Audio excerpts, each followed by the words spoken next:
So back in the day, if you would get silhouette box cutter and you put certain modifiers on it, like for example, if we put a cloth on it and we attempted to do a Boolean cut, we see that it did not work out. In fact, it duplicated the object and caused it to just not work out. So let us just remove this modifier from the object, which requires me to go in the physics panel to remove it.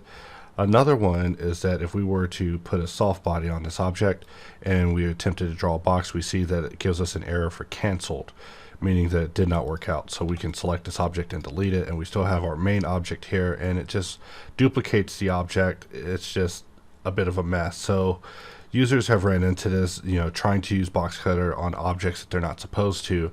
And even though this isn't going to work out anyways in anyone's favor, it is something that we wanted to seek to resolve. So here we are in the latest version of Boxcutter, and if I go to the modifier panel and I just add a soft body modifier to this object and we attempt to do a box cut, we see that everything works just as you would expect, where we're still able to cut, we're not receiving a canceled error, and we're just continuing to be able to go about our day. And best of all, we can press shift spacebar and the timeline will play, and we can see the soft body doing what soft body does with our boolean still existing in the background.